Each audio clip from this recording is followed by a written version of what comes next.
Hi, I'm Danny Herbert, Head of Urban and Contemporary at TateWard Auction. We've got our sale this evening, September sale. We'll be selling all the work you see here. Tonight's a live auction. We do also do online auction, so there'll be live bidding in this room. Buyers register for the sale, and then each piece is sold in turn. Competing bids take it up to the highest bidder. Once that hammer comes down, that becomes the hammer price, and fees are added on top of that. So buyer's premium with us and most other auction houses is 25% on top of the hammer.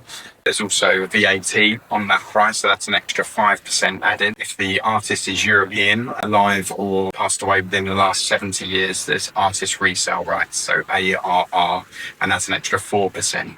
So in total, the added price would be 34% on top of the hammer.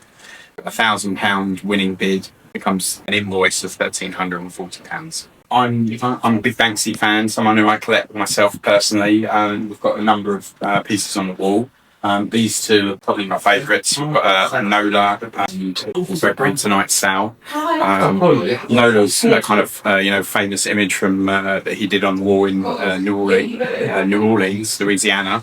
After Hurricane Katrina. The street piece is actually very similar to this. It's got kind of grey. There are a few different versions: white rain, coloured rain. This one's closest to the street piece, which was had grey rain. So I think the rain coming from something that should protect you, and I think there was a lot of talk about how quite protective of Louisiana at that time. And obviously you've got the keep pairing dog that's kind of incorporated into it. So I think Banksy said, good artists borrow, great artists steal. So doing a bit of borrowing and stealing. What did you think about the recent Banksy? I think it's as always, he kind of the placement's very important for him. What he puts, where he puts it. Very, very of our time. And they obviously wanted to take it off straight away. They're almost that shadow there, so... Is there any tips that you would say to encourage all that? Yeah, I think come and talk to us. We're really, really approachable. I know a lot of, some art spaces can maybe feel a little bit intimidating, a little bit unwelcoming. Be as friendly and helpful as possible, and really sort of talk people through the process so they feel informed. And we also want to advise people on to bid stuff out and not be not overpay for things. We really want people to buy things at the right price that they're happy with, and so just coming to talk to us really. How do you choose the estimates? So a lot of what we sell is kind of previously the track record for others, original works. Look at each artist's auction history for prints, original paper, and what kind of judgment of slightly different to some of the bigger auction houses in that it made them quite real where people actually expect to buy things. So you might go to other auction houses and the estimates would seem quite low, and that's by design to kind of get interested.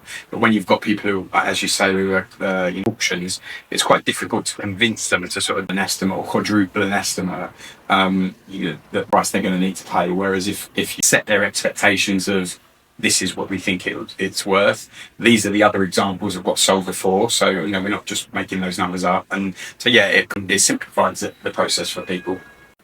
So recently on social media, I was rinsed for saying the word gavel. Do you guys use that? And also that's what I'm actually using. So they use, it's called a hammer price, even though the actual thing, the technical term, it's a wooden. I think all auctioneers are different. Some of them have like a little piece of wood that they bang. Some of them have put a handle. So that's where it's kind of like more like a hammer. I don't do the auctioneering. We've got someone who's professional to do that. It's completely the correct term to use for what an auctioneer bangs down. Our rostrum's over there. It's made of wood. Wood on wood. And the idea being that when the hammer comes down, whoever is the highest bidder, it's a legally binding thing that they have bought it. That was using the new Banksy. That was where they... that was... Okay, they were saying, that he was... because so basically... I'm not 100% sure whether judges use gavels, not in the UK. Maybe not in the UK. There you go. Okay, so maybe in America I see them sort of hitting things to make themselves heard. Yeah, possibly. Finally, would you mind just giving me a little bit of your opinion about art artists' heads?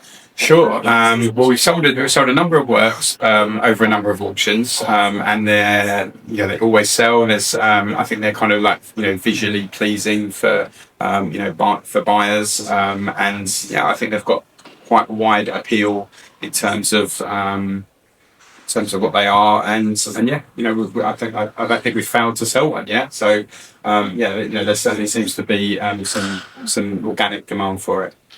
Thank you so much. You're right. You're welcome.